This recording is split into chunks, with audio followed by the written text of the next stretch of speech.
ఆ గంధాన్ని తీసుకునమ్మా కొంచెం కలపండి, గంధాన్ని ఆ పువ్వుని కూడా కలపండి. కలిపి కొంచెం గంధంలో ఉంచి గంధంతో ఉన్నటువంటి పుష్పాన్ని స్వామివారి నుంచి నమస్కారం చేసుకోండి. గంధద్వారాంగురాధర్షానిత్య పుష్పాంగరీషణీం ఈశ్వరేం సర్వభూతానాం సామ్యోపాహువాయ శ్రీరాం శ్రీ మహాగణాధి. చుట్టూ నీరు చల్లండి, స్నానం చేపిస్తున్నట్టుగా భావిస్తూ చుట్టూ నీరు చల్లండి.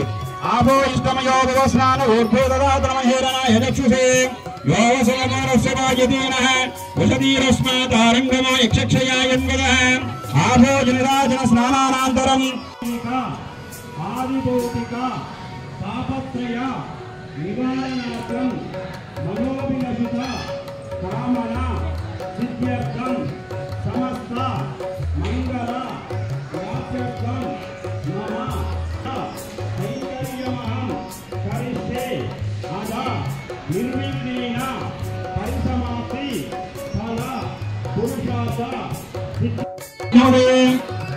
దైవే స్వస్తిరస్మానుషేభ్యోర్భం దురాదవేదయం సన్నాస్తోత్రపదేశం జగస్పదే ఓం శాంతి.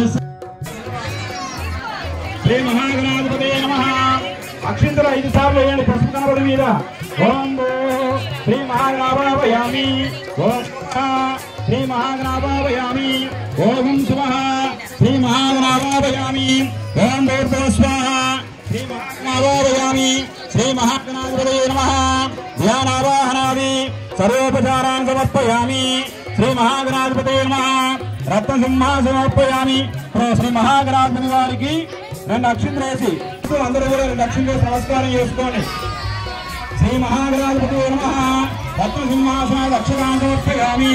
ఇప్పుడు వచ్చినటువంటి యొక్క స్వామివారికి చక్కగా పాదాలు కలుగుతున్నట్టుగా భావిస్తూ 2 సార్లు నీరు చల్లండి. పూజ చేశారు కదా, ఆ నీరే చల్లండి. శ్రీ మహాగణాధిపతే నమః.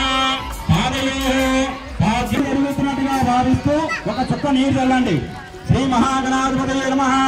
ఈ యొక్క నీరాన్ని కూడా గంగా, యమున, గోదావరి, సరస్వతి ఈ యొక్క నీరాన్ని కూడా దాంట్లో ఉన్నాయని చెప్పి చక్కగా ఆహ్వానం చేసుకున్నాం. ఇప్పుడు ఆ నీటిని ఇప్పుడు పూజా సామాగ్రి మీద చల్లండి. పూజా సామాగ్రిని చల్లుకొని తర్వాత పూతో చల్లండి, మీ మీద చల్లుకోండి. దేవ దేవాపవిత్రేణ ఆత్మానం పరదే సదా.